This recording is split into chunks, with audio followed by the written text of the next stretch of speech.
Gabriel, ¿qué tal? ¿Cómo estás? ¿Cómo estás, Carlos? Gusto Bien. saludarte.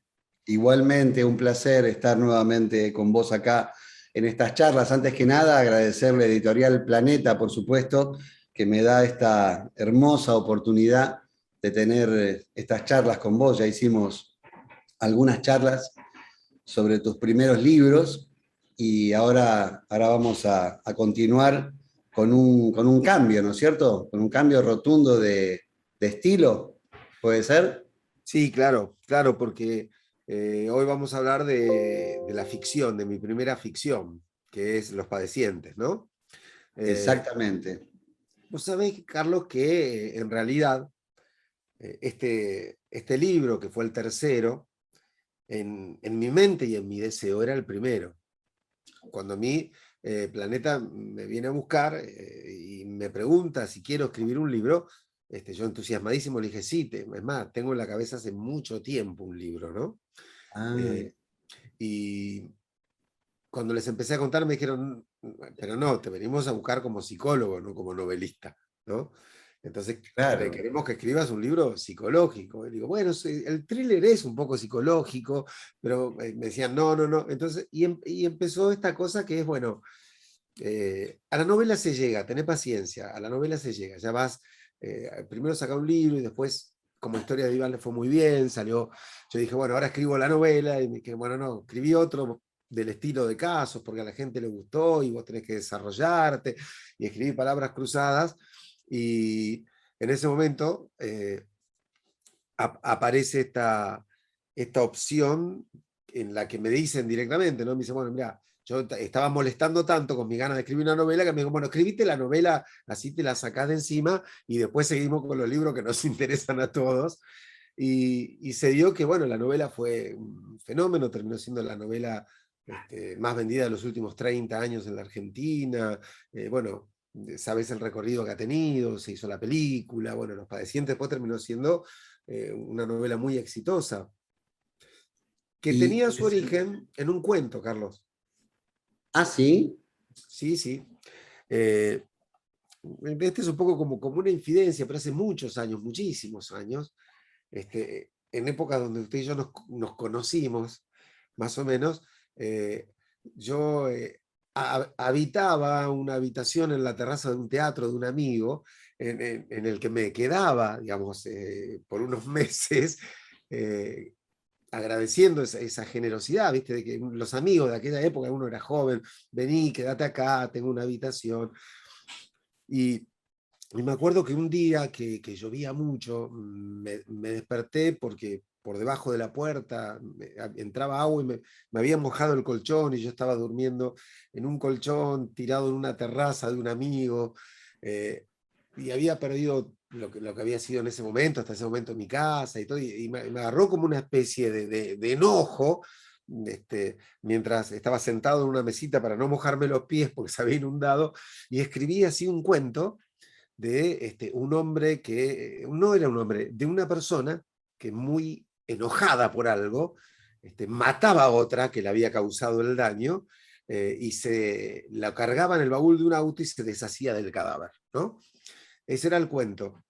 Y en el cuento no se decía quién era el asesino, quién era el asesinado, ni el motivo del asesinato. Y, y alguna vez lo leí ya fuera de la catarsis del cuento y dije, alguna vez este cuento tiene que tener historia. Digo, alguna vez tengo que contar quién es el asesino, quién es el muerto, por qué lo mata, por qué se deshace del cuerpo de este modo, por qué tanto odio. Así que todo el tiempo estuve esperando la posibilidad de escribir una novela para agrandar ese cuento, ¿no? Y así surgen Los Padecientes. claro, pero ya sabía exactamente lo que iba a contar o cuando le dijeron que haga la novela finalmente, hubo que empezar a reconstruir esta historia. O ya sabía exactamente qué era lo que quería contar. No, no, no, no, no, claro, hubo que reconstruirla ahí. Tuve la posibilidad de decir, bueno, ahora voy a pensar con Claro. este cuento como inspiración, como columna vertebral. Usted sabe que Borges no le gustaba escribir novelas, nunca escribió una, y él decía que era que una novela decía algo más o menos así, ¿no? Que era como un intento torpe de agregarle cosas innecesarias a un buen cuento, ¿no? Entonces él decía, ¿por qué contar en 400 páginas lo que se puede contar en 15 o en 8? Entonces no le gustaba, le parecía como una demasía, aunque por supuesto leía novelas y ha recomendado muchas buenas novelas, pero Borges se movió en el cuento, en el ensayo, en la poesía. La novela le Claro. parecía una desmesura, ¿no? Decía, no hace falta escribir 400, 500 páginas para contar algo. Hay 350 que están de más, ¿no? Pensaba e ironizaba Borges. ¿Y a usted Pero qué le pareció? eh, a mí me permitió, tomando esta columna vertebral de ese cuento, decir, bueno, hay alguien que se deshace de un cadáver, ¿sí? Y alguien que no sabemos quién es ni por qué lo hace. Entonces, bueno, a partir de allí empecé a armar y Los Padecientes fue un ejercicio muy interesante, ¿no? Eh, por ejemplo, crear la genealogía de los personajes. Es decir, ¿quién era el abuelo de Pablo Rubio? ¿Quién había sido? ¿De dónde había venido? Y armar toda la historia de cada uno de los personajes, aún con datos que iban a ser eh, totalmente ignorados en la construcción de la novela. ¿Sí? Claro. Porque no aparecen nunca, pero a mí me daba la posibilidad de saber qué historia recorría cada personaje y a partir de ahí, por qué actúa como actúa y cuáles son las identificaciones que lo sostienen para que sea así. Eh, Después la mayoría, casi todas, diría, no las usé, pero yo tenía un desarrollo de la historia de cada personaje, de sus fracasos amorosos anteriores, cosas que no aparecen nunca en la novela, pero que a mí me permitían construir la psicología de los personajes. Entonces, ese Y, fue también un camino interesante. claro, y en esa construcción se sintió un poco más vulnerable o más expuesto. Eh, Expuesto de otra manera, diría yo. No más porque en los libros de casos clínicos hay una exposición muy potente Claro. de mi lugar como analista, de mi práctica clínica, de mis intervenciones, pero así como los analistas tenemos una regla fundamental, Carlos, cuando trabajamos, se llama asociación libre, y es el acuerdo que hacemos con un paciente por el cual le pedimos que hable de lo que se le venga a la mente, que no seleccione, que no elija lo que le parece importante, que aunque algo le parezca una tontería, que la diga igual. ¿Por qué? Porque en ese desprenderse del control del discurso, ahí es donde puede aparecer el inconsciente. Ahí es donde se puede filtrar un lapsus, un silencio indeseado, un balbuceo, una duda, ¿no? Eh, de la misma manera, digamos, cuando yo escribí los casos clínicos, estaba como muy centrado en lo que había pasado, muy consciente y muy cuidado. Eh, en cambio, la novela tuvo otra exposición, que fue la de la asociación libre. Fue la de, yo le podía hacer a un personaje lo que quisiera, mientras que en las otras los cuidaba, porque estaba basado en personas reales. Acá me di cuenta que el malo podía ser, pero espantosamente malo, y el bueno podría ser hasta ingenuamente bueno, y que podía jugar cosas. Y entonces en esa asociación libre, después al leerme, me di cuenta que también se habían filtrado cosas inconscientes mías que en los otros libros no. Y eso Claro. fue como muy interesante, ¿no? Porque la escritura, eh, vuelvo a citar a Borges, ¿no? No importa, uno habla de uno mismo y nada más, decía Borges. El escritor solo escribe de sí mismo, aunque diga había una vez un rey en la India. Está escribiendo de uno, ¿no? Eh, Mm. y me parece que en Los Padecientes me recorre mucho en ese sentido. Claro. Ahora, el thriller psicológico tiene ciertas reglas, tiene determinadas secuencias. ¿Cómo se llevó con el tejido de la trama? Me pareció muy interesante y me gustó mucho el desafío, porque efectivamente, como usted dice, el thriller es un trabajo de relojería, de precisión, ¿sí? Donde algo que uno escribió en la página 2 tiene que sostenerlo en la página 433, ¿sí? Tiene que tener una lógica. Entonces, hay que pensarlo muy bien, porque para que sobre el final las cosas cierren, uno tiene que haber sembrado toda la trama de datos, de sucesiones, de hechos.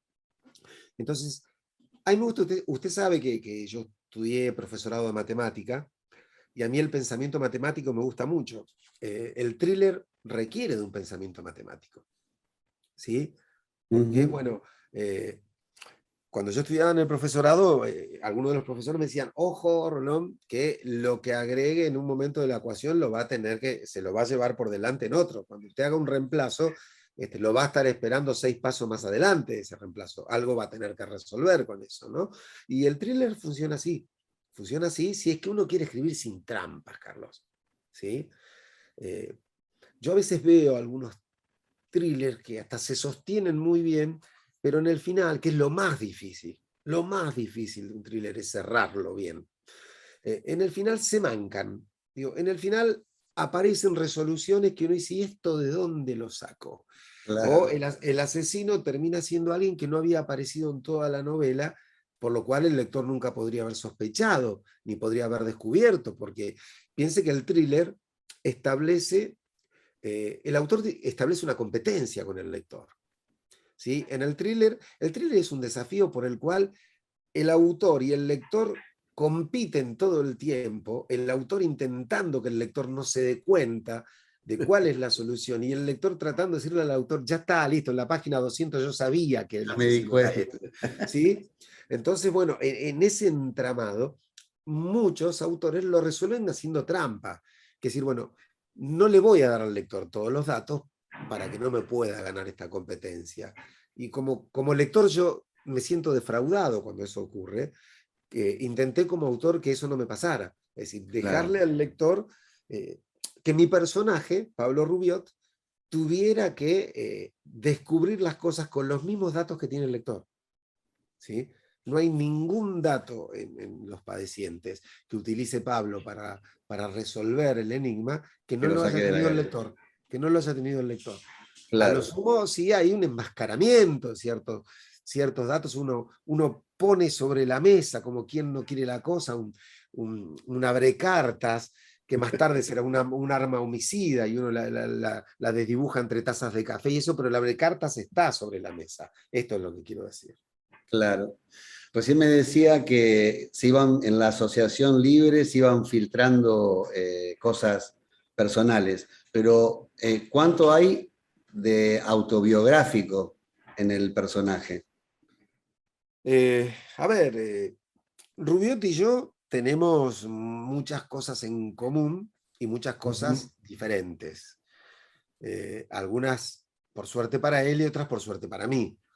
Quiero decir, él es más atractivo que yo, es más inteligente que yo, es más perspicaz que yo, pero también es más sufrido, más atormentado y más solitario que yo. Entonces, es decir, por supuesto que le he prestado al personaje una manera de ver el mundo y una manera de pensar que tiene que ver con cómo piensa el mundo un analista. Claro, ¿Sí? ¿Qué escucha un analista? ¿Cómo ve lo que sucede? ¿Cómo lee en realidad lo que sucede? Porque el verdadero arte del analista, Carlos, a veces uno dice la escucha. Yo creo que es la lectura de lo que se escucha. Porque claro. usted y yo, si estamos con alguien que nos cuenta algo, probablemente técnicamente escuchemos lo mismo. Lo que pasa es que usted lo va a leer de un modo y yo de otro. ¿Sí? A lo mejor usted lo va a leer de un modo teatral y dirá, mira qué bárbaro, esto es una escena lo que contó, y se la va a imaginar con una apuesta, porque es director de teatro también. En cambio, yo lo que voy a escuchar es mm, lo que dijo esta persona y lo que quiso, me parece que quiso decir, y el miedo que hay atrás de sus palabras. Entonces, todo ese mundo se lo presté a Rubiotti y lo tenemos en común. Y, y le presté alguna experiencia de niñez en el campo y algunas cosas para apropiármelo, para sentirlo como un pariente querido, no como si Claro. fuera yo mismo, pero sí como alguien de la familia. alguien que a lo mejor podría haber compartido momentos de esa niñez conmigo, ¿no? ¿Y hubo secuencias y momentos que pudieron lo pudo haber vivido usted?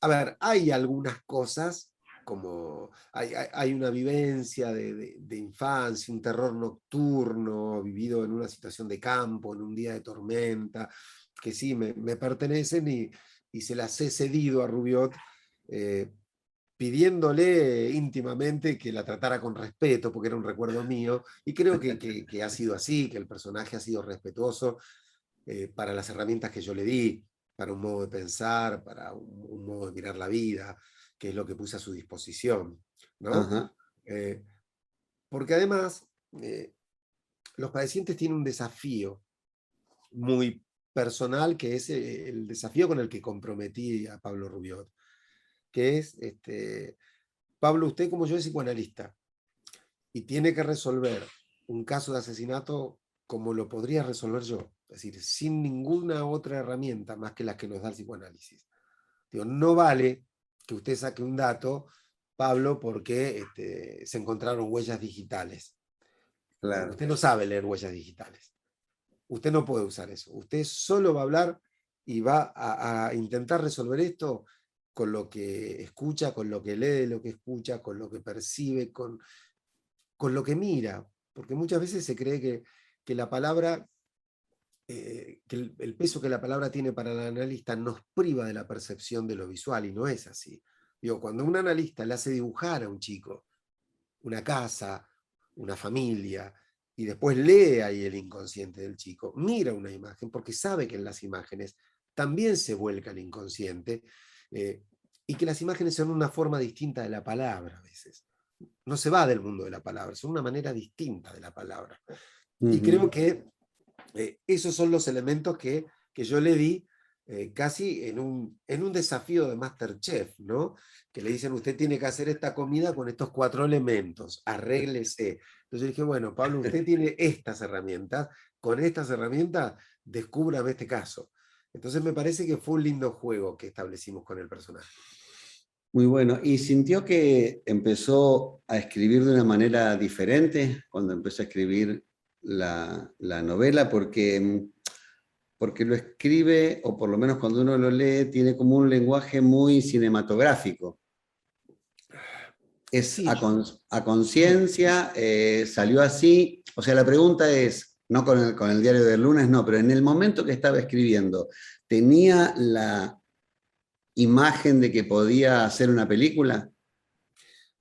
eh, utilicé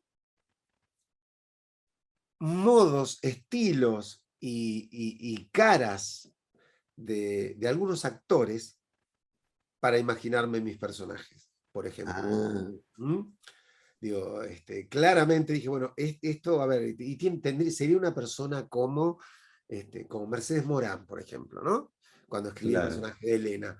Dije, sería una persona como Mercedes Morán, persona así amiga, cercana, un poco, que le falta el respeto al protagonista, porque tiene esa cercanía de la hermandad juvenil, y cómo lo diría, cómo lo expresaría. Entonces, a veces he tomado eh, esto, pero usted sabe, Carlos, que mi mundo íntimo es la música. Y yo mis libros más los pienso como obras musicales, ¿sí?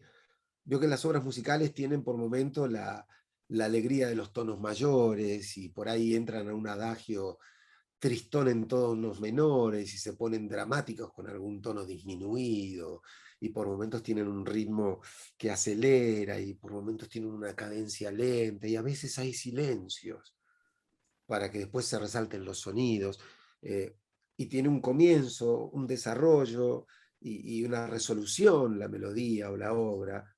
Ujú. Yo intento pensar los libros de ese modo musical. ¿Cuál es la obertura? ¿Dónde está el allegro? ¿Dónde está el adagio? ¿Dónde está la coda final? Los pienso de un modo musical.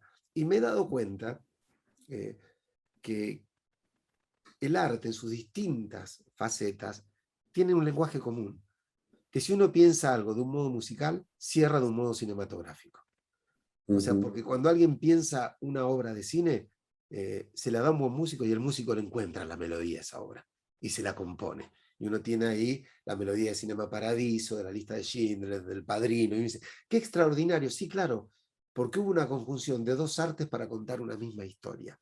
Entonces yo lo pensé más por el lado musical y después me di cuenta que funcionaba por el lado cinematográfico. Claro, muy bueno. Y finalmente se hizo la película. Finalmente se hizo la película. ¿Cómo fue el eh, proceso de adaptarlo a un guión? Porque es otro mundo también. ¿Cómo fue fue un, entrar en ese mundo? bueno, fue un proceso muy, muy complicado para mí y muy enriquecedor y feliz, digamos, porque a veces uno dice complicado y parece que fuera infeliz, ¿no? O molesto. Y para nada, vamos, digo, las cosas importantes de la vida son complicadas. Digo, el Ujú. amor es muy complicado, ¿sí? El conocimiento es muy complicado, el arte es muy complicado.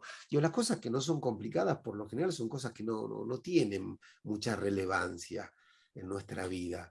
Digo, el tatetí no modifica el ser de nadie, ¿no? En cambio, el ajedrez o el bridge pueden llevar a una persona a pensamientos distintos, porque son más complejos, ¿sí?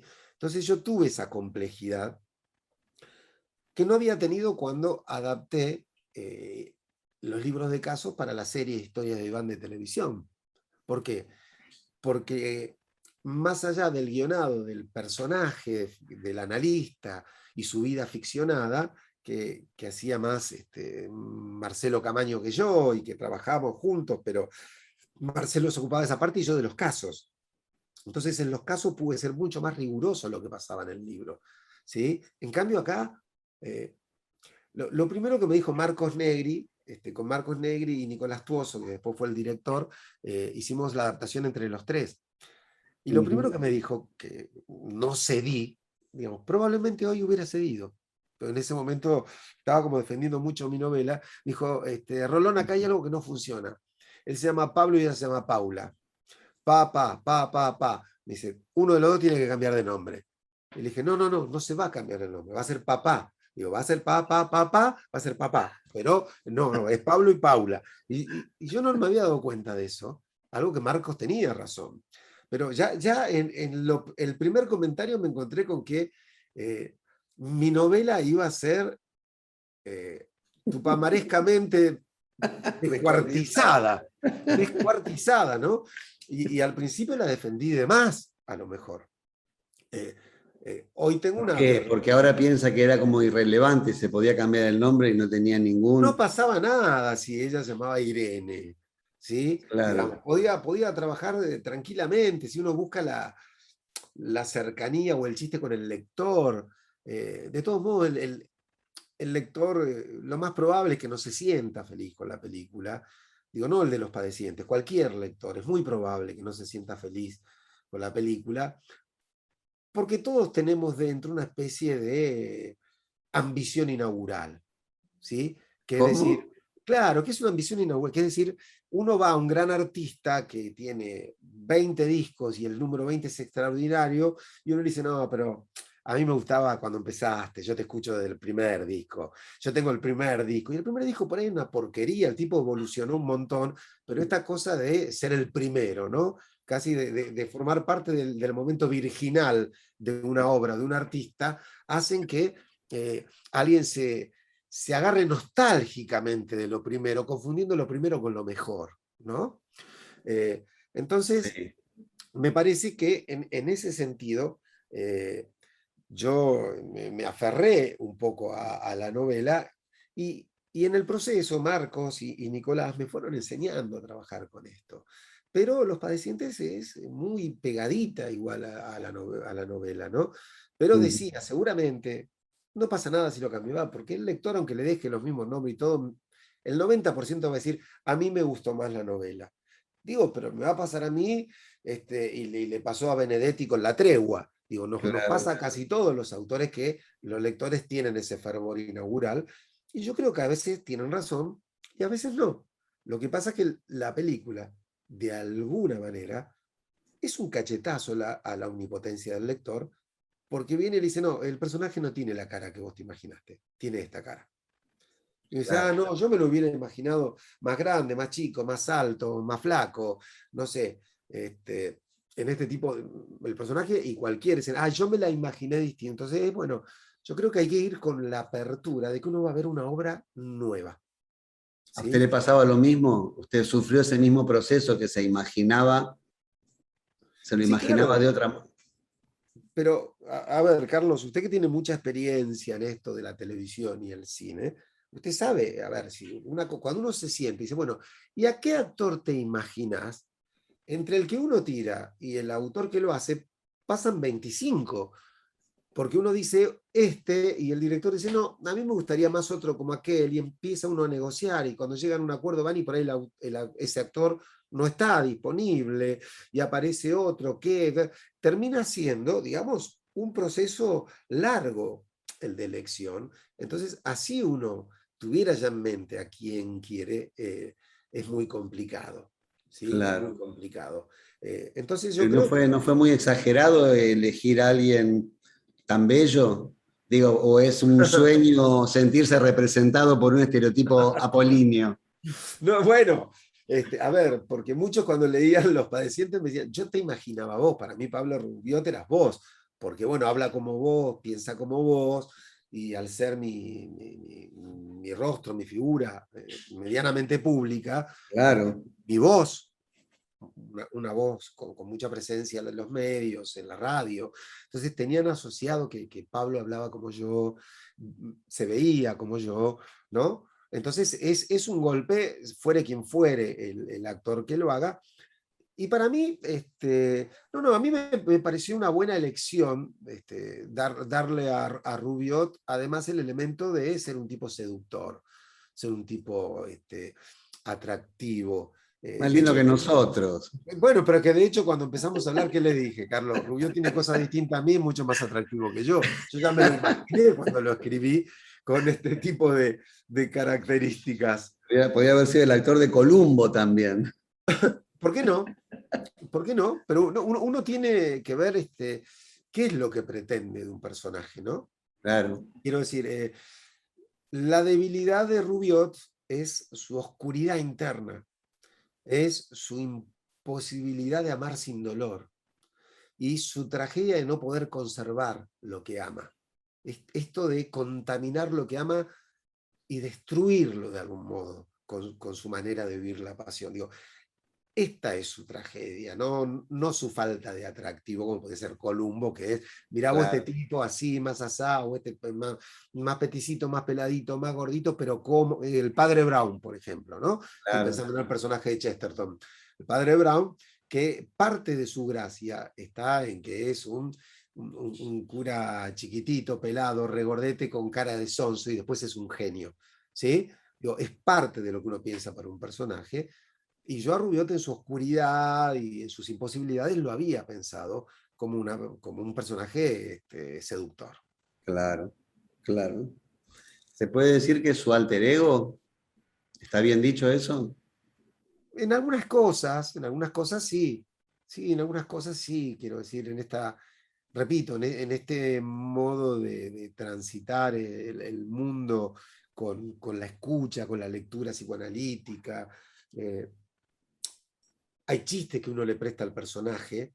¿Para qué? Para no tener que ir a leer todo el tiempo. Quiero decir, si yo digo que Rubiot toma café negro y amargo y detesta la cebolla, no lo tengo que ir a buscar a ningún lugar, porque yo tomo café negro y amargo y detesto la cebolla. Claro, Entonces, si yo lo hago con una ideología, con una manera de mirar el mundo, no tengo que ir a buscar en los apuntes que uno hace para los personajes. Sí, cómo le gustaba el café al protagonista, de qué lado de la cama dormía, porque entonces uno ya le presta mucho para poder fluir con esa escritura, para que haya un montón de cosas que ya están grabadas en el personaje y que al autor le salen naturalmente porque están grabadas en uno. ¿Sí? ujú, Entonces, en ese sentido hay un montón de cosas en el que es un alter ego, es cierto. En otros no. claro. Bueno, ¿y cómo se sintió como actor en el mundo del cine? Bien, bien. Fue un proceso interesante. Conté con la ayuda de un gran director de actores que me estuvo eh, enseñando y me tuvo, no, esto no se dice así, decirlo de otra manera, qué personaje vamos a crear, cómo va a ser este psiquiatra que vos representás. Eh, Me di cuenta de que es muy diferente a la actuación teatral, ¿sí? La actuación cinematográfica es mucho más chiquitita, uno tiene una ampulosidad teatral para que de la fila 25 lo escuchen y vean el gesto, y olvida que en el cine cada uno de nuestros ojos mide 3,5 metros. Entonces un gesto que uno hace con los ojos, que en el teatro se tiene que notar y es muy ampuloso, en el cine es chiquitito, y la voz también es más pequeña. Bueno, me parece que fue todo un aprendizaje también como eso, y me sentí muy bien, me trataron muy bien, me cuidaron mucho, me tocaron escenas con actores a los que respeto, con mucha experiencia, y que bueno, me ayudaron y compusimos momentos creo que lindos. Me sentí bien con el resultado, si soy sincero. Yo me quedé muy conforme con el resultado. Eh, por supuesto que no tengo duda que Luis Brandoni lo hubiera hecho mejor. Pero digo, con lo que yo he hecho, y eso estoy conforme y lo disfruté muchísimo. Bien. Y aparte terminar Bueno, siendo, justamente, ¿no? Digo, terminar siendo, cuando en mi mente escribo y recorro la novela como si fuera Pablo Rubiot, sí, terminar siendo casi un oponente de Rubiot, total. es muy fuerte. A eso me refería puntualmente. ¿Cómo experimentó ese punto de vista? Porque tiene un punto de vista completamente diferente ese personaje. Y también es muy interesante jugarlo. Sí, claro, claro. Aparte hay un momento en el que el personaje que yo representé, el doctor Raceri, le dice a Rubiot, ¿no?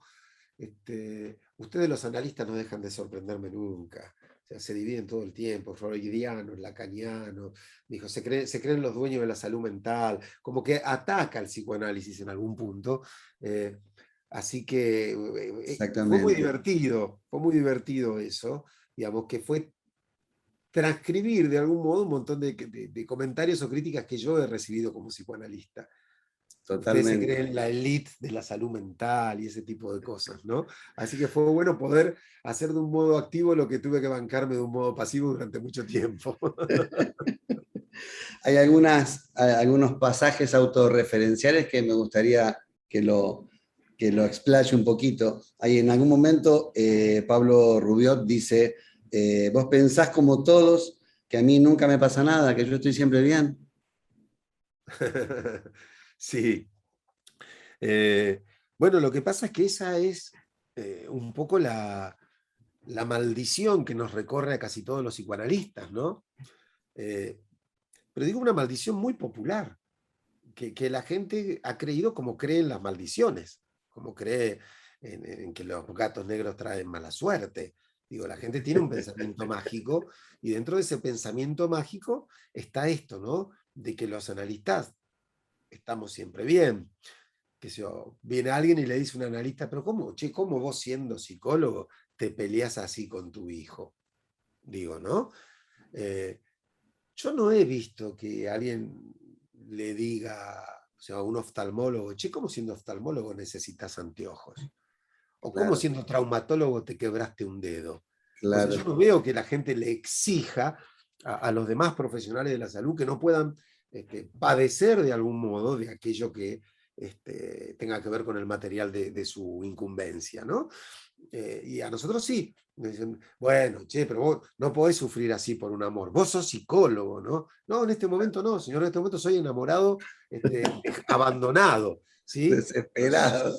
Claro, soy un enamorado sufriente, no soy un analista en este momento. Pero bueno, sí, claro, esos son pequeños, eh, pequeños chistes, pequeñas bromas que yo le permito jugar a Rubiot, que obviamente son de mi acervo. ¿Qué es esto? Sí, total, porque yo tengo que estar siempre bien. Y recuerdo, Carlos, que eh, cuando murió mi padre, el día, digamos, de su cremación, yo decidí atender a la tarde. Esto ocurrió al mediodía y yo a las 3 de la tarde estaba atendiendo, porque sentí que, que conectarme otra vez con lo que me apasiona, con mi vida, con mi trabajo, que me iba a ayudar en mi proceso de duelo, que me iba a hacer bien. ¿Sí? También hubiera tenido el derecho de tomarme una semana, digo, no estoy diciendo que esto es lo que hay que hacer, sino lo que a mí en ese momento me surgió que era lo mejor. Entonces atendí el paciente de las 3, el de las 4 menos cuarto, el de 4 y media, 5 y cuarto, el de las 6 y el de las 7 menos cuarto. En un momento me está contando una cosa que le pasaba, un problema que tenía bastante menor que el hecho de que alguien se muriera, un ser querido, ¿no? Pero no importa, era trascendente para el paciente. Y mientras me cuenta, me dice, no sé si me entendés, y hace una pausa y me dice, pero ¿qué vas a entender vos si a vos nunca te pasa nada? Vos siempre estás bien, ¿no? Digo, yo venía de cremar a mi padre hacía 5 horas. Digo, bueno, pero está esta idea de que al analista no le pasa nada. Entonces, me parece que yo permití en ese comentario de Rubiot jugar un poco esto, ¿no? Esta ironía. Vos crees como todos que a mí nunca me pasa nada. O sea, cuando en realidad me pasa de todo. Si no, Rubiot no podría ser un buen analista si no fuera un ser al que la historia ha atormentado un poco. ¿Sí? Claro.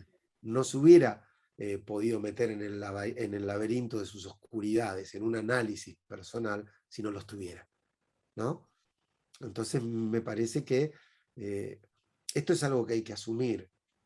Por lo general, un buen analista es alguien que ha hecho un gran análisis, y para hacer un gran análisis hay que tener muchos pasillos oscuros que iluminar.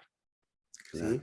Borges decía, un hombre sin tentaciones jamás tendrá la posibilidad de ser santo, ¿no? Porque claro, Claro. ¿qué gracia tiene resistir tentaciones que uno no tiene? ¿Mm? Repito, yo resisto la tentación de la fugaceta sin ningún problema. No me cuesta nada resistir esa tentación. Básicamente porque no es una tentación para mí, porque no me Claro. gusta.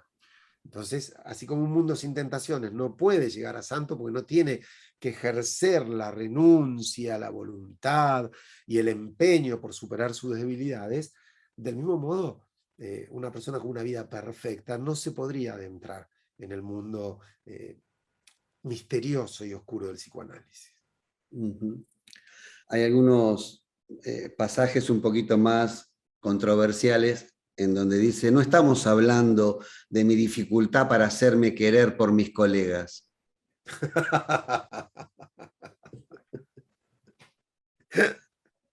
Pobre Rubión, ¿no? Como lo he hecho cargo de mis catarsis. Pero bueno, lo que pasa es que esa novela fue escrita en épocas de mucha controversia, ¿no? Entre, Ujú. entre la academia y yo, donde todavía, como corresponde, yo era una rara avis, esto de hablar de psicoanálisis, ya no de psicología, de Ujú. psicoanálisis, en un Ujú. medio, en la televisión o en la radio. eh, entonces, bueno, fue un tiempo donde nos estudiamos mutuamente, digo, donde también personas que yo respeto mucho se tomaron su tiempo para ver qué es lo que yo hacía, ¿sí? Eh, Cosa que después, usted sabe bien, terminó inclinándose para el lado de la felicidad para mí, ¿no? Porque después Mm. este, esos mismos maestros a los que tanto yo admiraba y que en un principio me miraban de reojo para ver qué está haciendo Gabriel, porque algunos hasta habían sido docentes míos, me decían, ojo Gabriel, que, digo, después terminaron ofreciéndome sus cátedras para dar charlas en la universidad, y bueno, y hoy tengo una relación muy amable, muy respetuosa con el mundo académico, pero en aquel momento, y además siempre ocurre algo, Carlos, que es que eh, quien alcanza ciertos logros tiene que saber que va a generar algunos enconos, ¿sí? Digo, básicamente porque el ser humano es un ser cruel y envidioso. Y, y las buenas personas no son aquellas que no sienten nada de eso, son las que lo resisten. Como decíamos recién, pueden llegar a ser buenas personas porque tienen algunos sentimientos difíciles con los que trabajar, a los que vencer. Entonces, cuando a uno se le viene, eso, sale un escritor que vende más que yo y que le hace más películas que a mí, y a lo mejor algo dentro de mí dice, pero no puede ser que la buena gente que hace retiene eso, y dice, bueno, pará. Eh, Está muy bien lo que hace este tipo, escribe muy bien, está divino esto, hay que entender. Y lo que ha hecho por ahí es hasta mejor que lo que hago yo. Digo, es todo un trabajo, ¿no? Pero yo creo que, bueno, siempre que uno se ocupa en un lugar, uno pisa en un lugar, genera ciertos enconos, y yo no fui la excepción cuando como psicólogo me establecí en un lugar de cierta trascendencia popular, ¿no? Pero bueno, así son las reglas del juego. Y me parece que, Puede tener que ver, perdón, no, sí puede tener que ver con una resistencia también a que las cosas van cambiando. pero claro, a ver, yo imagino que cuando se, se creó la escritura, eh, aquellos maestros que se encargaban de la continuidad de la tradición oral, digamos, de los conceptos, de la religión, se deben haber sentido, che, pero ¿cómo le vamos a escribir? No, tenemos que seguir diciéndolo. Y cuando aquellos pocos que sabían escribir y los pocos que sabían leer vieron que llega Gutenberg y hace una imprenta, y entonces ya no hay 100 libros para todo el mundo, va a haber miles de libros para todo el mundo, se opusieron. No, ese es un invento del demonio. No puede ser que todo el mundo esté, que el libro esté al alcance de todo el mundo. ¿Y cuándo? ¿Y cuándo? Y así podemos seguir. ¿Sí? Entonces, yo creo que en una época donde hay una predominancia, digamos, de los medios de comunicación, de la informática, tan potente, casi una dictadura de los medios y de la comunicación virtual. Despreciar estas herramientas sería una tontería. Digo, yo creo que así como si imaginemos que Freud hubiera dicho, no, yo enseño en palabras, no quiero que se escriban mis libros. El psicoanálisis hubiera desaparecido hace muchos años. ¿Sí? Bueno, creo que lo mismo nos pasaría si nos negáramos a decir, bueno, hay un lugar en los medios, vamos a ocuparlo. Ocupémoslo desde quienes somos nosotros. Ocupémoslo desde el lenguaje del pensamiento. O sea, no establezcamos esta batalla con el medio que va a querer que juguemos sus reglas. La regla de la diversión, de discurso liviano, de cierto facilismo. No. Movámonos en ese medio con inteligencia para aprovechar y aportar desde nosotros lo que podamos en un ámbito que será extraño al principio. Pero me parece a mí que renunciar a esas cosas es una torpeza que ninguna disciplina se puede permitir, porque va a desaparecer. Totalmente, claro, totalmente. Gabriel, tenemos que ir redondeando, pero antes de terminar no quiero dejar pasar un pasaje que me parece que es muy interesante, lo cambio de foco. Sí. Hay un párrafo que me parece interesante que lo explaye. Creen que ser loco es algo maravilloso, que todos los genios lo han sido y le adjudican una prensa favorable que personalmente no comparto. Pero nosotros sabemos cuánto se sufre con estas patologías. Sabemos que los artistas que han padecido estas enfermedades han sido grandiosos no por su locura, sino a pesar de ella. Yo le agradezco que rescate esta cita de la novela, porque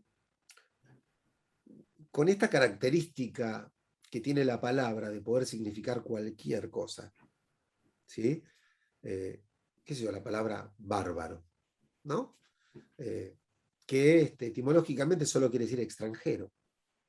Pero bueno, como los extranjeros que venían del norte, los nórdicos que venían e invadían, mataban a todo el mundo, ahí vienen los bárbaros, que bárbaro se asoció más a la bestialidad, a la barbaridad, que al extranjerismo. Y después fue mutando de modo tal que uno dice, mirá, qué bárbaro, qué bárbaro. Y es una cosa maravillosa lo que pasó por ser una cosa tremenda y lo que antes había sido solo una cuestión de ser de otro lugar, ¿no? ¿Y qué dice uno cuando dice bárbaro?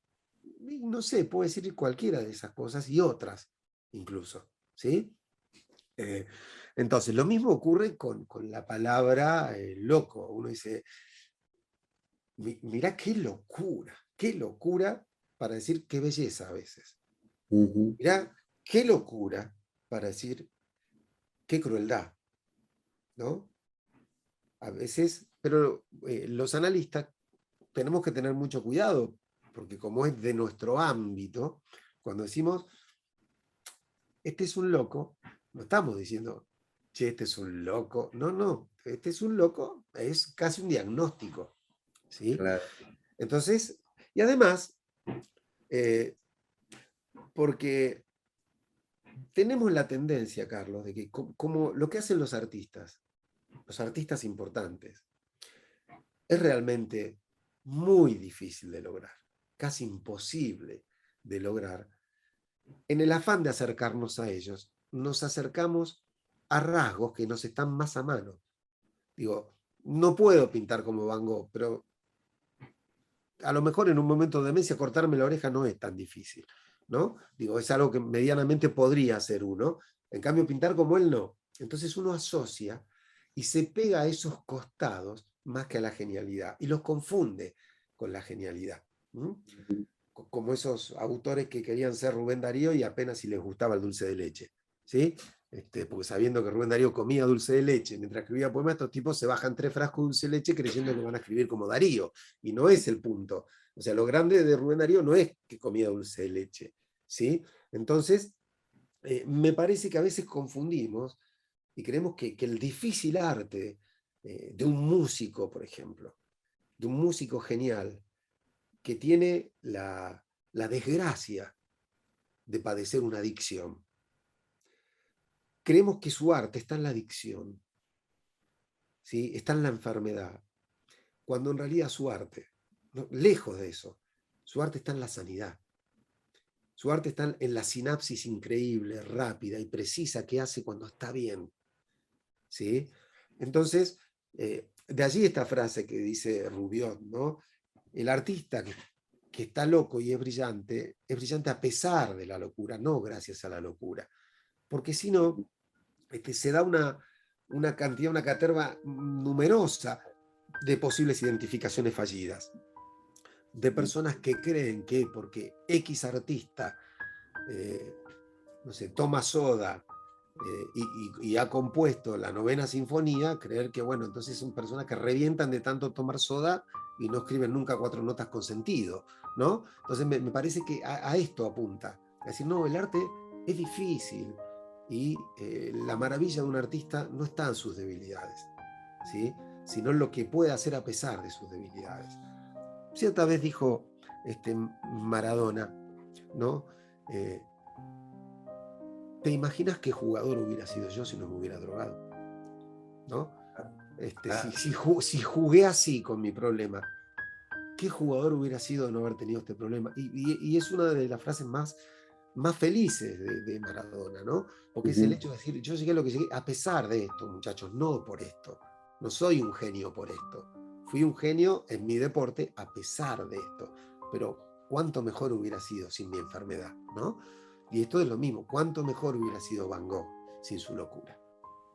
Absolutamente. Muchísimas gracias, Gabriel. Bueno, no, gracias a usted por esta charla, por este momento, gracias a Editorial Planeta. Para despedirnos, ¿qué recomienda? ¿La película o la novela? Bueno, a los que les gusta el cine, la película, a los que les gusta la literatura, la novela. Muchas gracias. Gracias a usted.